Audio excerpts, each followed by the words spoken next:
നമസ്കാരം, ജാൻ മീഡിയ ന്യൂസിലേക്ക് സ്വാഗതം. GSS ഏഴൂർ 94 ബാച്ച് മൂന്നാമത് മീറ്റപ്പ് സംഘടിപ്പിച്ചു. ഏഴൂർ ഹൈസ്കൂൾ ഓഡിറ്റോറിയത്തിൽ നടന്ന പരിപാടിയിൽ അബ്ദുൽ സലാം സ്വാഗതം പറഞ്ഞു. ബൈജു ജാൻ അധ്യക്ഷം വഹിച്ച ചടങ്ങിൽ റിനു കൊടക്കൽ ഉദ്ഘാടനം ചെയ്തു. അങ്ങനെ വീണ്ടും അവർ ഒത്തുകൂടി. സ്കൂൾ ജീവിതത്തിലെ ആ പഴയ സൗഹൃദങ്ങളെ വീണ്ടും കാണാൻ 1994 GSS ഏഴൂർ ബാച്ച് മൂന്നാമത് മീറ്റപ്പ് സംഘടിപ്പിച്ചു. ഏഴൂർ ഹൈസ്കൂൾ ഓഡിറ്റോറിയത്തിൽ നടന്ന പരിപാടിയിൽ അബ്ദുൽ സലാം സ്വാഗതം പറഞ്ഞു. ബൈജു ജാൻ അധ്യക്ഷം വഹിച്ച ചടങ്ങിൽ റിനു കൊടക്കൽ ഉദ്ഘാടനം ചെയ്തു. പരിപാടിയിൽ വനിതാ ചെയർപേഴ്സൺ അജിത മുഖ്യപ്രഭാഷണം നടത്തി. എല്ലാവരും സ്വയം പരിചയപ്പെടുത്തിയും ആദ്യകാല ചരിത്രങ്ങൾ പറഞ്ഞതും വേറിട്ടൊരു അനുഭവമായി. തുടർന്ന് ഉമർ ഫാറൂഖ്, നബീൽ, ബാബു, സുബ്രു എന്നിവരുടെ നേതൃത്വത്തിൽ കലാപരിപാടികളും നടന്നു. പരിപാടിക്ക് ഷാഫി, സക്കീർ, ഫിറോസ്, മുസ്തഫ, റഫീഖ്, മുബാറക്ക്, മൊയ്തീൻകുട്ടി, ജസീന എന്നിവർ ആശംസകൾ പറഞ്ഞു. നിങ്ങളെല്ലാവരെയും ഒരിക്കൽ കൂടി നമ്മുടെ പരിപാടിയിലേക്ക് സ്വാഗതം ചെയ്യുകയാണ്. ഏകദേശം ഒരു വർഷത്തിന് ശേഷം അല്ലെങ്കിൽ നമ്മൾ അടുത്ത വെക്കേഷൻ സമയത്തേക്ക് ഒരു ഫാമിലി അങ്ങനത്തെ ഉദ്ദേശിച്ചത് ഫാമിലി മീറ്റപ്പ് നമ്മൾ ഉദ്ദേശിക്കുന്നുണ്ട്. എല്ലാവരും ഇപ്പം തന്നെ പ്രിപ്പയർ ആയി വരിക. ഡേറ്റ് സ്വാഭാവികമായിട്ട് നമുക്ക് പ്രയാസങ്ങൾ ഉണ്ടാവും. എന്നാലും ഇന്നത്തെ ദിവസം പോലും പല പ്രയാസങ്ങൾ മാറ്റിയിട്ടുണ്ട്. ഇരിക്കുന്നവരെ കൂടെ എത്തിക്കുന്നത് എനിക്കറിയാം, ഞാനടക്കം. 94 ബാച്ചിൻ്റെ മൂന്നാമത്തെ സംഗമമാണ് ഇത് നടന്നത്. നമ്മൾ ആദ്യമായിട്ട് നടന്നത് 3 കൊല്ലം മുമ്പ് നവംബർ 12-ാം തീയതി അതിവിപുലമായിട്ട് നമ്മൾ 250-250 ആളുകൾ വെച്ചിട്ടാണ് നമ്മൾ പരിപാടി തുടങ്ങിയത്. അപ്പോൾ അതിൻ്റെ ശേഷം രണ്ടാമത് വന്ന് പിന്നെ അതിന് ഇപ്പോൾ കുറച്ച് വിദേശികൾ വന്നപ്പോഴാണ് നമ്മൾ രണ്ടാമത് തുടങ്ങിയത്. കഴിഞ്ഞ വർഷം 14-ാം തീയതി ജൂലൈയിൽ, ഇപ്രാവശ്യം ഈ ജൂലൈ 12-ാം തീയതി മൊത്തത്തിലൊരു ഫാമിലിൻ്റെ ഒരു പരിപാടി നമ്മൾ അറേഞ്ച് ചെയ്യണമെന്നുണ്ട്. അത് നമുക്ക് വെക്കേഷനിൽ നോക്കാമെന്നാണ് പരിപാടി. ഞാൻ റിനു എന്നാണ് വിളിക്കുന്നത്. റിനു നെൽസൺ എന്നാണ് പേര്. നമ്മുടെ 94 ബാച്ചിലെ എല്ലാ ഫ്രണ്ട്സുമാർക്കും എൻ്റെ സ്നേഹം നിറഞ്ഞ നന്ദി ഞാൻ പറയുന്ന ആദ്യമായിട്ട്. എല്ലാവരും കണ്ടതിന് വളരെയധികം സന്തോഷം. ആ ഒരു കൂട്ടായ്മ വലിയൊരു ഇതിലേക്ക് എത്തിച്ചേരാൻ നമുക്ക് എല്ലാവർക്കും കഴിഞ്ഞു. ഇത് മൂന്നാമത്തതാണ് നമ്മൾ ഈ കൂട്ടായ്മ ഇവിടെ തുടങ്ങുന്നത്.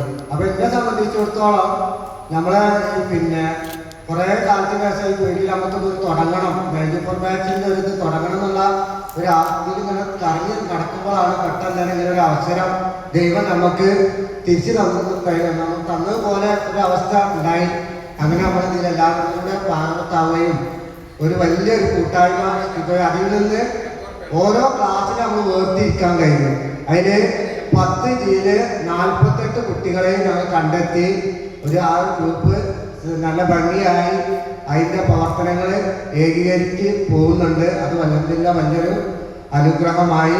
അതുപോലെ തന്നെ നമുക്ക് ഈ കൂട്ടായ്മയിലൂടെ ഒരുപാട് നന്മ ചെയ്യാനൊക്കെ നമുക്ക് സാധിച്ചിട്ടുണ്ട്. ഇവിടെ മൂന്നാമത്തെ ഒരു മീറ്റപ്പാണെന്നൊക്കെ തോന്നുന്നത്. ഞാനിവിടെ വന്നിട്ട് മൂന്നാമത്തെ നമ്മൾ ഈ വിദ്യാലയത്തിൻ്റെ മുറ്റത്തെത്തുമ്പോൾ ആ പഴയ ഓർമ്മകൾ, പ്രത്യേകിച്ചും ഇവിടെ കിടന്ന 3-4 സെറ്റുകൾ, അതിൻ്റെ അന്തരീക്ഷം അതൊക്കെ ആകെ മാറി വലിയ പുരോഗതികളുണ്ടായിട്ടുണ്ട്. നമ്മളെപ്പോലെ തന്നെ മുമ്പൂടെ പഠിച്ചിരുന്ന വിദ്യാർത്ഥികളുടെ സംഭാവനകളായിരിക്കാം ഈ ഓഡിറ്റോറിയം. നമ്മളുടെ ചെറിയൊരു കോൺട്രിബ്യൂഷൻ അവിടെ ഉണ്ടെന്ന് കരുതുന്നു. ഏതായാലും ഞാൻ 8, 9, 10 3 ഇവിടെ പഠിച്ചിട്ടുണ്ട്. നമ്മളെ റിനു പറഞ്ഞ മാതിരി ഏഴൂര് പീസിപ്പടി സ്ഥലത്തേക്കായിരുന്നു എൻ്റെ വീട്. കല്യാണം കഴിച്ചത് ചക്കരമൂല. കല്യാണം കഴിഞ്ഞ് കുറേ വർഷമായിട്ടാണ്, 98 തന്നെ കല്യാണം കഴിഞ്ഞിരിക്കുന്നത്. 3 കുട്ടികളുണ്ടായിരുന്നു. ഇപ്പോൾ 2 ആളേ ഉള്ളൂ. മൊത്തം കുട്ടിയൊരു സുഖമില്ലാത്ത കുട്ടിയായിരുന്നു, മരിച്ചിട്ട് ഇപ്പോൾ 10 വർഷമായി. മോള് B.Com പഠിക്കുകയാണ് കണ്ണൂര്. ഞാൻ വില്ലേജ് ഓഫീസിൽ താൽക്കാലികമായിട്ട് ഒരുപാട് വർഷം ചെയ്തു. പിന്നെ അവിടെ ബിൽഡിംഗ് ഒക്കെ കൊണ്ട് സ്ഥിരമായിരുന്നില്ല. പുതിയ ബിൽഡിംഗ് വന്നപ്പോൾ സ്ഥിരമായി, പെർമനന്റ് പോസ്റ്റായി. പ്രൊമോഷനായിട്ട് പാലക്കാട് ഗ്രേറ്റ് വർക്ക് ചെയ്യാണ്. ഇവിടുത്തെ ഈ ഒരുമിച്ച് കൂടുതൽ നബീലും ഞാനൊക്കെ ഒരു പ്രവാസിയായ പേരിൽ 2ാമത്തെ പ്രവാസമാണ്. ഇതിന് മുന്നേ വിളിച്ചതൊന്നും അറിയില്ല. നിങ്ങളെല്ലാവരും ഞങ്ങൾക്ക് തരുന്ന ഒരു സ്നേഹവും സന്തോഷമൊക്കെ ഉണ്ട്. അത് ഞങ്ങൾക്ക് മനസ്സിലുണ്ട്. പ്രിയ കൂട്ടുകാരികൾ എല്ലാവർക്കും നന്ദി. കാര്യങ്ങൾക്ക് നല്ല രീതിയിൽ മുന്നോട്ട് കൊണ്ടുപോകാം. ഈ കൂട്ടായ്മ നമുക്ക് നല്ല സെറ്റപ്പിലാക്കണം. നമുക്ക് വലിയൊരു കൂട്ടായ്മ ആക്കി മാറ്റണം. എല്ലാവരും നല്ല രീതിയിൽ നല്ല സൗഹാർദ്ദത്തിൽ ആർക്കും ഭിന്നിപ്പില്ലാത്ത തരത്തിൽ പരസ്പരം മറ്റുള്ള കാര്യങ്ങൾ രാഷ്ട്രീയം മതം മറ്റുള്ള കാര്യങ്ങളൊന്നും ഇതിലേക്ക് ചേർക്കേണ്ട ആവശ്യമില്ല. നമുക്ക് നമ്മളെ സഹപാഠികൾ മാത്രമല്ല, അവരെ പ്രശ്നങ്ങളും കാര്യങ്ങളും അവരെ എന്തെങ്കിലും കല്യാണം മറ്റുള്ള കാര്യങ്ങൾ എന്തെങ്കിലും സഹായങ്ങൾ ഇതൊക്കെ പരസ്പരം നമ്മൾ ഒരുമിച്ച് ചെയ്യും. അതിൽ രാഷ്ട്രീയം മതമൊന്നും നമുക്ക് ആവശ്യമില്ല. നമ്മൾ ഇത്രയും കാലം പഠിച്ച് ഇവിടെ ഓല കിട്ടിയ ഷെഡ്യൂൾ ഇതിലൊക്കെ പഠിച്ചു. മോളും ഞാനിപ്പോഴും പറഞ്ഞു അവർക്ക് പുതിയൊരു ബെഞ്ച് അനുവദിച്ചതിൽ എനിക്ക് വളരെയധികം സന്തോഷം. എൻ്റെ മോൾക്ക് ഫസ്റ്റിൽ ആ ബെഞ്ച് അനുവദിച്ചോട് കൂടിയിട്ട് ഈ കെട്ടിടം വന്നതോട് കൂടിയിട്ട് അവർക്കാണ് അതിൽ കയറി ഇരിക്കാനുള്ള ഭാഗ്യം. 3 പരിപാടി ഇവിടെ മീറ്റപ്പ് വരുന്നതിൽ 2 പരിപാടിയിലാണ് എനിക്ക് അറ്റൻഡ് ചെയ്യുന്നത്. പിന്നെ നമ്മളെ ഫാറൂഖും ഒക്കെയാണ്. ഫാറൂഖ് സെക്യൂരിറ്റി അതിന് സജീവമായിട്ട് രംഗത്ത് വന്ന ആൾക്കാരാണ്. ഫാറൂഖാണ് ഈ ഗ്രൂപ്പിനെ ചലിപ്പിക്കണമെന്ന് എനിക്കൊരു സംശയം പലപ്പോഴും ഉണ്ടായിട്ടുണ്ട്. കാരണം ഒരു നേരം എടുത്താൽ നമ്മൾ വീശിണ്ടാവില്ല, അതിന് മുന്നേ തന്നെ വന്നിട്ടുണ്ടാവും വോയിസുകളും അതും ഇതൊക്കെ കൂടിയായിട്ട്. പിന്നെ നമ്മൾ പന്ത്രണ്ടുകാരുടെ ഇറങ്ങലാണ്, അവരുടെ കൂടെ ഒന്ന് നടക്കും ചെയ്യുക. നബീലിന് ഇവരൊക്കെ തടി കുറക്കാൻ പരമാവധി നമ്മൾ ശ്രമിച്ചിട്ടുണ്ട്. അയക്കണോ ഇല്ലാന്നുള്ളത് ഇങ്ങനെ നമുക്ക് തീരുമാനിക്കാം. അത് ഓർമ്മ ഉള്ളത് ഒരു റിലേ ഓടിയ റിലേ കൊള്ളി വാങ്ങി തിരിഞ്ഞോടുന്നിടത്ത് വന്ന മാതൃക കൂടെ എൻ്റെ സന്തോഷമുണ്ട്. ഞാൻ മദ്രസിൽ റബീ ലെവലിൽ പാട്ട് പാടിയതിനു ശേഷം ആദ്യമായിട്ടാണ് സ്റ്റേജിൽ കയറിയിട്ട് പ്രസംഗം പ്രസംഗിക്കുന്നത്. സത്യം പറയാം, ഇരുന്നിട്ട് മൈക്കന്നിട്ട് ഇങ്ങനെ പ്രസംഗിക്കുന്നുണ്ടെങ്കിൽ കൂടിയിട്ട് സ്റ്റേജിൽ കയറിയിട്ട് ആദ്യമായിട്ടാണ് ഒരു പ്രസംഗം പ്രസംഗിക്കുന്നത്. ഏതായാലും ഞാൻ പുല്ലൂരാണ് 23 വർഷം പ്രവാസിയായിരുന്നു. ഇപ്പൊ ഒരു 5 വർഷമായിട്ട് ഇവിടെ നാട്ടിൽ സെറ്റിലാണ്. ഞാൻ ഒട്ടുമുക്ക ആളുകളിൽ നിരന്തരം കാണുന്നുണ്ട്. ടൗണിൽ ചെറിയൊരു കച്ചവടം നിൽക്കുകയാണ്. തിരൂർ ടൗണിൽ എപ്പോൾ വന്നാലും എന്നെ കാണാം, മാർക്കറ്റിലുണ്ടാവും. ടൗണുമായി ബന്ധപ്പെട്ട എല്ലാ പൊതുകാര്യങ്ങളിലും നമുക്ക് ഇടപെടാനുള്ള ഭാഗ്യം കിട്ടിയിട്ടുണ്ട്. അവിടെ നിന്നാണ് പിന്നെ ഈ കല എന്നുള്ള ഭ്രാന്ത് കലയിൽ കഴിഞ്ഞു. അപ്പോൾ പിന്നെ ഓട്ടോമാറ്റിക്കലി അങ്ങനെ കലയിലേക്ക് പോയി. ഇപ്പോൾ സിനിമയുടെ മേക്കപ്പ് മാനാണ്. അതിനപ്പുറത്തേക്ക് പിന്നെ പാട്ടുകൾ എഴുതുന്നുണ്ട്. 4 പടത്തിൻ്റെ ലിറിക്സ് മ്യൂസിക്കും കഴിഞ്ഞു. ഇപ്പോൾ പുതിയ പടത്തിൽ പാടാൻ പോകുന്നത് ഞാനും വൈക്കം വിജയലക്ഷ്മിയും കൂടെയാണ്. പുതിയ പടം. ആ പടത്തിൻ്റെ പേര് ഇവനാൾ ശരിയല്ല, പടത്തിൻ്റെ പേര്. അപ്പോൾ അങ്ങനെയുള്ള കുറച്ച് കാര്യങ്ങളുണ്ട്. പിന്നെ ചെറുതായിട്ട് ഇങ്ങനെ പടങ്ങളിലൊക്കെ ചെറിയ ചെറിയ വേഷങ്ങൾ ചെയ്തു വരുന്നുണ്ട്. ഇപ്പോൾ ഒരു തമിഴ് പടം റിലീസ് ആവാണ്ട്, കുതിരക്കൊമ്പ് എന്ന് പറഞ്ഞിട്ട്. പിന്നെ ജാഫർ ഇടിക്കിൻ്റെ പടത്തിൽ ഒരു ചെറിയൊരു വില്ലൻ ക്യാരക്ടർ ചെയ്യുന്നുണ്ട്. ഇപ്പോൾ പുതിയ പടം. പണ്ടാരോ പാടിയ പുന്നാരപ്പാട്ട് ഇന്നത് പാടി എല്ലാരും കേട്ട്. എൻ്റെ അമ്മയുടെ ജിമ്മിക്ക് കമ്മൽ എൻ്റെ അപ്പൻ കട്ടിയിട്ടില്ല, എൻ്റെ അപ്പൻ്റെ ബ്രാൻഡി കുപ്പി എൻ്റെ അമ്മയിൽ കുടിച്ചിട്ടില്ല. പച്ചക്കള്ളം അത് വെറും പച്ചക്കള്ളം. എൻ്റെ അമ്മയ്ക്കില്ലാത്ത ജിമ്മിക്ക് കമ്മലെങ്ങന എൻ്റെ അപ്പൻ കട്ടുകൊണ്ട് പോകല്. എൻ്റെ അപ്പൻ കുടിക്കാത്ത ബ്രാൻഡി കുപ്പി എങ്ങന എൻ്റെ അമ്മ കട്ട് കുടിക്കല്. ചെമ്മീൻ ചാടിയ മുട്ടോളം പിന്നെ ചാടിയ ചട്ടോളം എന്ന ചൊല്ല് പാട്ടാക്കി കുറെ കൂട്ടര്. പാട്ടിലെൻ്റെ അപ്പനെ കള്ളനാക്കി, എൻ്റെ അമ്മയുടെ ജിമ്മിക്ക് കട്ട കള്ളനാക്കി. ഇതാണ് കഥ. പിന്നെ ഫസ്റ്റ് ഇത് തുടങ്ങിയത് ഞാനും വൈദ്യുജാനും കൂടെയാണ് ഈ മീറ്റപ്പ് തുടങ്ങാൻ റിസ്ക് എടുത്തത്. പിന്നെ മറ്റുള്ള എല്ലാവരും വന്ന് അത് നല്ലൊരു മീറ്റപ്പായിരുന്നു. സെക്കൻഡ് മീറ്റപ്പിന് ഞാൻ ഉണ്ടായിരുന്നില്ല, മൂന്നാമത്തതാണ്.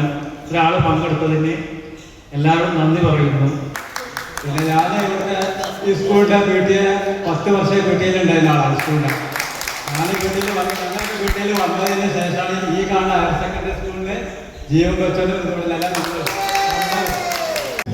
അപ്പോൾ 94th ബാച്ചിലെ എല്ലാ കൂട്ടുകാർക്കും പങ്കെടുത്ത എല്ലാ കൂട്ടുകാർക്കും 94th നമ്മൾ 10A യാത്രകൾ കുറേ നടത്തി, കുറേ രാജ്യങ്ങൾ കവർ ചെയ്യാൻ പറ്റി. അതാണ് ആകെയുള്ള ഒരു ഈ യാത്ര ഈ ജീവിതം കൊണ്ട് കിട്ടിയൊരു എനിക്ക് സന്തോഷം കിട്ടുന്ന കുറേ കാര്യങ്ങൾ യാത്ര ചെയ്യുക എന്നുള്ളതാണ്. മാക്സിമം ഒരു 10 രാജ്യങ്ങൾ, പല രാജ്യങ്ങളും 4-5 തവണ പിന്നെയും പോകാൻ പറ്റിയിട്ടുണ്ട്. ജോലിയായിട്ടും ട്രാവലായിട്ടും പോകാൻ പറ്റിയിട്ടുണ്ട്. मुझसे मेरी जवानी मगर मुझको लौटा तो बचपन का सावन, वो कागज की कश्ती, वो बारिश का पानी, वो कागज की कश्ती, वो बारिश का पानी, वो कागज की कश्ती, वो बारिश का पानी. ഞാൻ അസ്കർ, ഹബി, കണ്ണൂർ മുസ്തഫ, അങ്ങനെ കുറച്ച് ടീമിൽ ലാസ്റ്റ് ബാക്ക് ബെഞ്ചിലായിരിക്കും. അപ്പൊ ടീച്ചർ ഇല്ലാത്ത ടൈമിൽ ഇവനെയാണ് പേരെഴുതാനാക്കുക. അത് ഫസ്റ്റ് ഞങ്ങൾ ലാസ്റ്റ് ബെഞ്ചിന് കംപ്ലീറ്റ് പേര് തന്നെ എന്നും എഴുതും. ഇപ്പൊ എഴുതിയപ്പോ കഥമല സ്ഥിരം എഴുതാണ്ടത്. അപ്പൊ അത്രയൊക്കെ ഉള്ളൂ. ഇപ്പം ഗൾഫിൽ തന്നെയാണ്. നിർത്തണം എന്ന് നല്ല ആഗ്രഹമുണ്ട്, പറ്റുന്നില്ല. നമസ്കാരം. എന്നെ എല്ലാവർക്കും പരിചയമുണ്ടാവും ചെയ്യുന്നുണ്ട്. കുറച്ച് ആളുകൾക്കൊക്കെ പരിചയമില്ലാത്തതുണ്ടാവും. എൻ്റെ പേര് റാഫി എന്നാണ്, മുഹമ്മദ് റാഫി. ഇവിടെ അടുത്ത് തന്നെയാണ് വീട്. ഇതിന് മുന്നത്തെ പരിപാടികൾ വലിയ പരിപാടികൾ ഉണ്ടായിട്ടില്ല. ഇങ്ങനത്തെ പരിപാടികളുണ്ടായിരുന്നു. ഇങ്ങനത്തെ ദേശമുള്ള പരിപാടികൾ ഉണ്ടായിട്ടുണ്ട്. ഞാൻ ജസീന, ഞാൻ 10 B ക്ലാസ്സിലായിരുന്നു. ഇത് സ്ഥലം തിരൂരാണ്. നമസ്കാരം, എൻ്റെ പേര് റഫീഖ് സക്കരിയ. ഞാൻ 10 B പഠിച്ചത്. കല്ലുവച്ച മുക്കുത്തി നിനക്കെന്തു ചന്തമടി, കവിളിലെ നുണക്കുടി നിനക്കെന്തൊരഴകടി. കല്ലുവച്ച മുക്കുത്തി നിനക്കെന്തു ചന്തമടി, കവിളിലെ നുണക്കുടി നിനക്കെന്തൊരഴകടി. കരിവശ കണ്ണാലെന്നെ നോട്ടമിട്ട കാലം തൊട്ടേ കരളിൽ നിന്നെ ചേർത്ത് കൊണ്ടു നടന്നില്ലടി. നീ എൻ്റെ തങ്കമടി, നീ എൻ്റെ സ്വന്തമടി.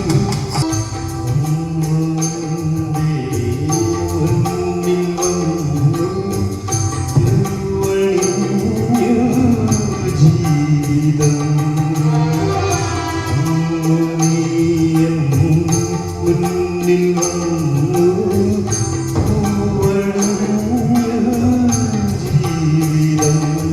കുഞ്ഞത്തുമ്പിക്കൊപ്പം കൂടെ കൂടി പാടാനേതോ നാടൻ ശീലം മോടി തന്നെ പോലും വെള്ളാരങ്കിളികൾ വന്നിട്ട് പറക്കും വീണൽ മാത്രം മനസ്സിലിതു മഞ്ഞു മാത്രം. മലർക്കണ്ട പൂങ്കാറ്റേ കാണിക്കണി കൊണ്ട് വന്നാട്ടെ, താരക്ക കായ്ക്കുന്ന നാട്ടിൻ്റെ മറോറും കിസ്സ പറഞ്ഞാട്ടെ. കാപ്പ് മല കണ്ട പൂങ്കാറ്റേ കാണിക്കണി കൊണ്ട് വന്നാട്ടെ, താരക്ക കായ്ക്കുന്ന നാടിൻ്റെ മറോറും കിസ്സ പറഞ്ഞാട്ടെ. Abdul Salam, Jan media news, Tirur.